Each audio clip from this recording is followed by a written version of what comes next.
समाचार अब तक, सत्य का साहस। कुठे कुठे झाले अवॉर्ड? हे अवॉर्ड कुठे कुठे झाले आहेत? हे अवॉर्ड पहिल्यांदा कुठे होत नाहीये. देशामध्ये देशाच्या बाहेर अवॉर्ड झाले आहेत आणि त्यामुळं हा अवॉर्ड पळवला, फिल्म सिटी पळवणार, मुंबई तोडणार, हे नरेटिव्ह चालत नाही. आता लोकांना काही घेणं देणं नाही. जनतेला गरीब कल्याण, मध्यमवर्गीयाच्या कल्याणाचं हित हे महत्वाचं आहे. देवेंद्रजी आणि आमचे एकनाथ शिंदेजी, अजित पवारजी जनकल्याणाकरता, समाज कल्याणाकरता महत्वाची कामं करतात आहे. मोदीजीच्या नेतृत्वामध्ये भारत पुढे जातो आहे. मला वाटतं याला महत्व आहे.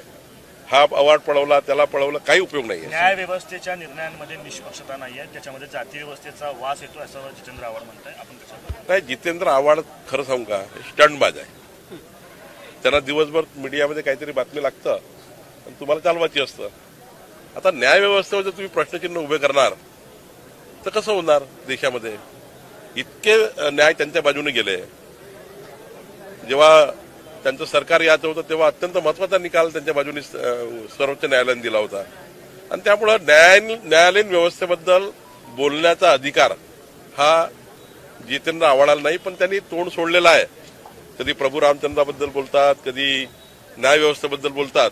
त्यांना स्टंटबाजी करायची असं मला वाटतं. बाबासाहेबांनी आरक्षण न देऊन न्याय व्यवस्थेमध्ये 80% समाजावरती अन्याय केला असं म्हणतात बाबासाहेबांच्या वक्तव्यात.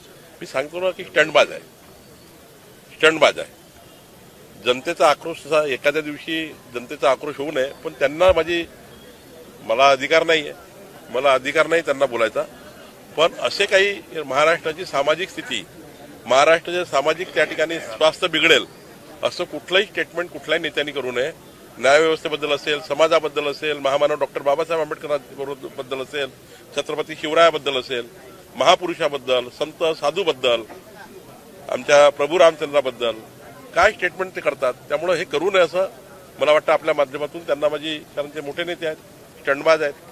त्यांना एक व्हिडिओ सुषमा अंधारेंनी ट्विट केल्यानंतर ते असं म्हणतात की जर केली नसती सुरत गुवाहाटी तर कशाला झाली असती दाटीवाटी. आपण मुख्यमंत्री, उपमुख्यमंत्री, अजित पवार सगळे एकत्रित गाडीमध्ये होता, तो व्हिडिओ ट्विट केलाय. आपण देखील त्यामध्ये होता. नाशिकचा व्हिडिओ आहे, गाडीमध्ये झालेला व्हिडिओ आहे. दाटीवाटी कशाला झाली? असं आहे, समोर 3च जागा राहतं रथामध्ये, मागे 2 जागा राहतं, त्याच्यानंतर 2 जागा सिक्युरिटीच्या असतात. त्यामुळं आमच्यासारख्या छोट्या कार्यकर्त्याला काय महत्वाचं आहे की फोर व्हीलर मधला तो व्हिडिओ आहे. त्याच्यामध्ये एका ड्रायव्हरने जे आहे ते व्हिडिओ काढले. पुढे सीएम साहेब बसलेत, मागं 2 DCM आणि आपण देखील त्यामध्ये आहात. त्यावरून त्यांनी असं केलेलं आहे की ते थोडी दाटीवाटी झाल्यामुळे तो व्हिडिओ ट्विट केला. हे सांगा की किती चांगलं स्वास्थ्य आहे समाजाकरता आणि देश राज्याकरता. त्यात आम्ही तिन्ही आता बघा 14 तारखेला तीड संक्रांतीला इतके मोठे महामेळावे झाले. 1-2 ठिकाण सोडले तर बाकी ठिकाणी खूप चांगल्या आनंदात झाले. आम्ही आता इतके पक्के आहोत की आम्हाला दाटीवाटी करून अजून 13-14 लोकांना बसवायचं असेल तरी आम्ही गाडीत बसवू.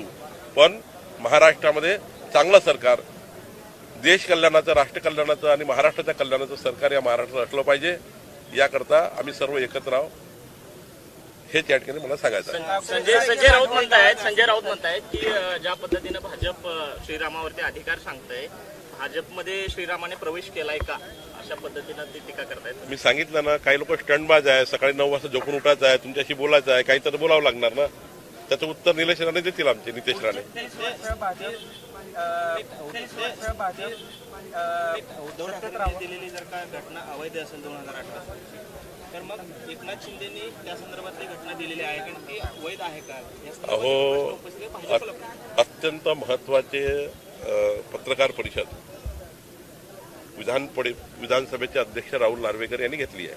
त्यांनी कायद्याच्या सर्व बाजू समजून सांगितल्या आणि राहुल नार्वेकरजींनी त्यांच्या प्रेसचं पूर्ण उत्तर दिलं आहे. त्यामुळं मला असं वाटतं राहुल नार्वेकरनी जो काही निर्णय घेतला आहे तो विधानमंडळाची जे काही आपली परंपरा आहे, जे नियम आहे, त्या नियमाला धरून आहे. आणि त्यामुळे याच्यापूर्वी बोललेच आहे राहुल नार्वेकर. वारंवार त्यात बोलायचं काय.